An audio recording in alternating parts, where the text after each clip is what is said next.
नमस्कार दोस्तों, हमारे चैनल सोलर के फ़ायदे में आपका स्वागत है। तो दोस्तों आज हम बताएंगे जो स्टेबलाइजर हमारे होते हैं। ये आप स्टेबलाइजर देख रहे हैं, ये आयल स्टेबलाइजर है, इसे आयल स्टेबलाइजर कहते हैं। तो दोस्तों आयल स्टेबलाइजर और सूखे स्टेबलाइजर में क्या अंतर है, तो दोस्तों आज हम यही बताएंगे और इनके अंतर क्या है। तो दोस्तों ये हमारा आयल स्टेबलाइजर है, इनके जो सामाने लगे हैं तो आप देख रहे हैं जो कुछ भी लगा है वही सेम सामान इनमें भी लगते हैं। तो सामानों में कोई अंतर नहीं है दोस्त। तो जितने आइटम इसमें लगे हैं वो हमारे जो ट्रांसफार्मर है, रिले है और रोटरी है, मीटर है, तो ये सब कुछ जो भी है वही लगता है। इनमें अंतर सिर्फ एक ही होता है दोस्त। पहला अंतर यही है कि इनके कैबिनेट जो होते हैं लीक प्रूफ होते हैं, चूँकि इसमें आयल भरना होता है दोस्त। हमारे ट्रांसफार्मर जो हैं आयल से डूबे होते हैं, तो इनको कूल करने के लिए हमें आयल की ज़रूरत पड़ती है। तो ट्रांसफार्मर के आयल इसमें डाले जाते हैं, हमारे ट्रांसफार्मर को डुबो दिया जाता है ताकि वो ठंडे रहें, कूल रहें। तो दोस्त ये अंतर इसमें है। और इनके कैबिनेट दोस्त पार्ट्स इनके कई खंड में हैं, अलग हैं, तो इन्हें कस दिया जाता है। इनमें कोई आप लीक प्रूफ नहीं है, इनमें सब कुछ अलग है। देखिए आप नीचे इनमें एयर के लिए जगह छोड़ा गया है, कटिंग किया गया है। तो चारों तरफ से इसमें कटिंग होते हैं कि इसमें हवा का आदान प्रदान हो, इन्हें ठंडक मिले। ये हीट होने वाले आइटम हैं दोस्त।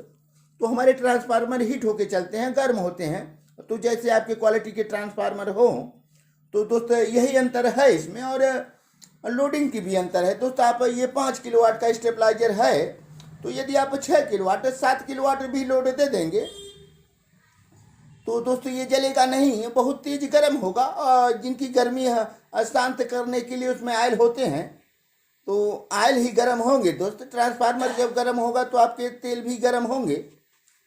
तो ये थोड़ा सा ज़्यादा लोड भी ले लेंगे, लेकिन ये तब हीट होके चलेंगे दोस्त, लेकिन जलेंगे नहीं। तो जैसे आप 5 किलोवाट का है, 6 किलोवाट 7 किलोवाट भी लोड डाल देंगे तो गर्म होके चलेंगे, लेकिन जलेंगे नहीं। और ये जैसे आप 5 किलोवाट का है, तो इस पर ज़्यादा लोड डालेंगे तो हीट होगा दोस्त। तो हीट होगा तो ये जलेगा निश्चित रूप से। तो इनमें ज़्यादा पावर नहीं होते। पावर का काम यही है कि ये आयल के कारण मजबूत हो जाते हैं, तो आयल इन्हें ठंडा करता है दोस्त। और ये सूखा है, इनमें जो है हवा का आदान प्रदान है। तो इनमें अगर से लोड बढ़े तो इनमें ठंडक को बढ़ा दिया जाए तो ये भी नहीं जलेंगे। तो ज़्यादा हीट होने के कारण हमारे जो वायर होते हैं दोस्तों, जो ये वायर लगे हैं, इनके इंसुलेटेड काम करना ख़त्म कर देते हैं, ये जल जाते हैं। ओवर हीट होने के कारण ये छोड़ देते हैं। तो होता कुछ नहीं है, जलने का काम यही है दोस्तों। हमारे जो भी वायर हैं उनके पॉलिश जलते हैं, तो वायर और इस कारण से शॉर्ट हो जाते हैं और यही बताते हैं कि जल गया। ये सत्य है दोस्त। तो दोस्त हमारे आयल स्टेबलाइजर और सूखे स्टेबलाइजर में यही अंतर है। तो आप समझे, सामान सब कुछ वही है। तो दोस्त ये हीट नहीं होते हैं, इनके ठंडक जो है आयल बनाए रखते हैं। इस कारण से ये लोड लेने की क्षमता ज़्यादा रखते हैं। लेकिन अच्छा कौन होता है दोस्त, ये पूछे तो हम बताएं बेहतर कौन होता है। लोडिंग तो ये थोड़ा बहुत ज़्यादा ले लेगा दोस्त, लेकिन इनके जो है आयल गर्म होते हैं, तो उसमें से जो भाप उनके निकलते हैं तो हमारे सामानों के लिए दिक्कत है। सबसे ज़्यादा हमारे पीसीबीओ को ख़राब कर देते हैं ये, जिन कारण से आपके ऑटो कट जल्दी जल्दी ख़राब होते हैं दोस्त। और हमारे रिले भी ख़राब करते हैं, तो हमारे मीटर को भी ये ख़राब कर देते हैं दोस्त। उनके गैस जो होते हैं, तो गैस जो निकलते हैं, तो उन कारण से ये सब खराबी आती है। तो दोस्त आप आयल का ज़्यादा इस्तेमाल करें और अच्छी क्वालिटी के कोर का इस्तेमाल करें तो बीमारी नहीं होगी।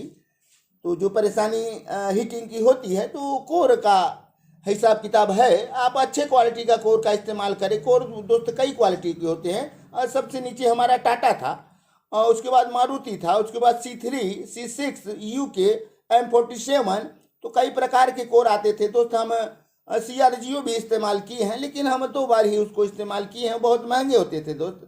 तो मार्केट में आप CRGO लगाएंगे तो आपको उतने पैसे लोग नहीं दे पाएंगे, तो उन्हें सस्ता सामान चाहिए।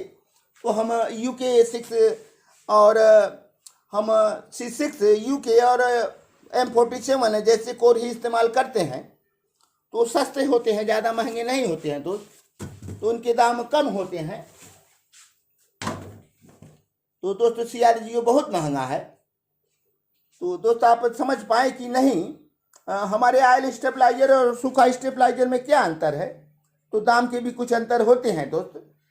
तो इनके दाम हम ऑयल जो लगते हैं उसका एक्स्ट्रा पैसा आपको देना पड़ता है, और बाकी हमारे सब कुछ वही है, लगभग खर्च उतने आते हैं। कैबिनेट थोड़ा ये महंगा है, तो थोड़ा ये सस्ता है, 100 रुपये के अंतर हैं। तो दोस्त आप स्टेबलाइजर ले रहे हैं तो आप गलती ना करें, आप सूखा स्टेबलाइजर का चयन करें, ये बहुत अच्छा होता है। थोड़ा आपके पास लोड जितना है उससे 1-2 किलोवाट आप ज़्यादा बनवाएं और सूखे स्टेबलाइजर का इस्तेमाल करें। तो दोस्त इसमें ऑयल भी डालना पड़ेगा। इसमें आपके ऑयल धीरे धीरे कम होते हैं, तो उसमें 1 साल 2 साल में 1-2 लीटर ऑयल आपको डालना पड़ता है।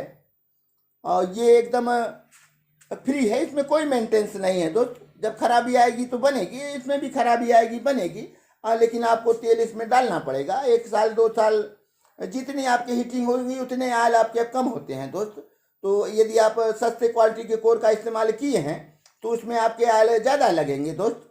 तो हम देखे हैं अच्छे कोर का इस्तेमाल किया जाए तो इतने ऑयल की भी ज़रूरत नहीं पड़ती, लेकिन दोस्त कास्ट ज़्यादा हो जाता है। इस कारण से मैकेनिक जो है उसमें से पैसे बचाते हैं, तो सस्ते कोर डाल देते हैं, वो सस्ते सामान इस्तेमाल करते हैं। वो यही सोचते हैं कि ऑयल है और जलेगा नहीं, इस कारण से इसमें सस्ता सामान डालते हैं दोस्त। और इसमें सस्ता सामान नहीं डालेंगे, ये हिट होगा तो जल जाएगा।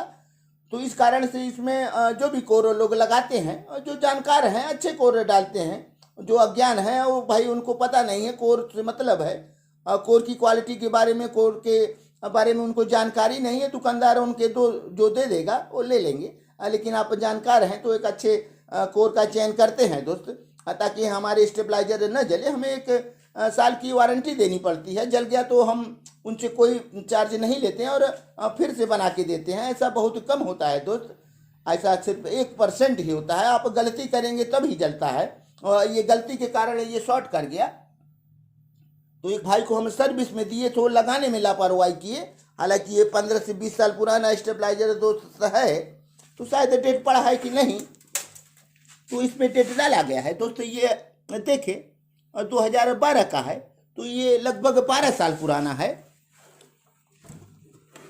लेकिन दोस्त आप गलती करते हैं तभी जलता है, नहीं आप ये 5 किलोवाट का फुल स्टेबलाइजर है, 8 नंबर 3 इंच में बना है। इसमें 5 से ज़्यादा किलोवाट तार डाले गए हैं, कॉपर हैं दोस्तों, ये बेहतर है। लेकिन सिर्फ एक गलती के कारण ये शॉर्ट कर गया। तो दोस्त आप स्टेबलाइजर लेना चाहते हैं तो आप सूखा स्टेबलाइजर लें। यदि आपके पास बहुत ज़्यादा लोड है, लोडिंग है 20 किलोवाट 30 किलोवाट हैवी उपभोक्ता हैं, तो आपको ऑयल ही इस्तेमाल करना चाहिए दोस्त। अब घरेलू के लिए सही है, तो आपको घर में लगाना है तो आप ऐसे स्टेबलाइजर लगाएं, ऑटोमेटिक लगाएं, मैनुअल लगाएं, चाहे जो लगाएं, लेकिन आप सूखा स्टेबलाइजर दोस्त लगाएं। तो हम तो अपने यहाँ सूखा ही इस्तेमाल करते हैं दोस्त। हम मैकेनिक हैं, इनके मैकेनिक खुद हम हैं, तो हम जानते हैं हमारे लिए बेहतर कौन है। तो हम सिर्फ 2 किलोवाट का स्टेबलाइजर हम अपने घर पे लगाए हैं दोस्त। तो लगभग उस पर 1.5 किलोवाट लोड रहते हैं, हमें ज़्यादा किलोवाट की आवश्यकता नहीं है। अपने एसी पर भी हम 2 किलोवाट का ही लगाए हैं, तो जो हमारे एसी 1100 वाट तक हाईएस्ट जाते हैं। तो दोस्त आप जब भी स्टेबलाइजर लगवाने का सोचें तो ये सूखा स्टेबलाइजर लगवाएं, ज़्यादा सुरक्षित है और ज़्यादा व्यवस्थित है, इनमें कोई मेंटेनेंस नहीं है दोस्त। तो दोस्त वीडियो लंबा हो रहा है और हम सभी वीडियो देखने वाले भाइयों के हृदय की गहराइयों से एक बार धन्यवाद देते हैं। तो दोस्त हम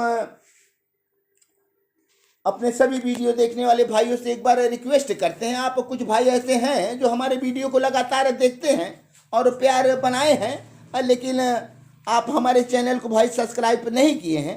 तो दोस्त आप हमारे चैनल को सब्सक्राइब करें, आपसे आग्रह है, निवेदन है, गुजारिश है कि हमारे चैनल को सब्सक्राइब करें, लाइक करें, कमेंट करें और शेयर करें दोस्त। बेल आइकन जरूर दबाएं ताकि आपको हमारे नए नए वीडियो की नोटिफिकेशन आप तक पहुंचते रहे। तो दोस्तों चल रहे हैं। और धन्यवाद, अगले वीडियो में फिर मिलेंगे। धन्यवाद।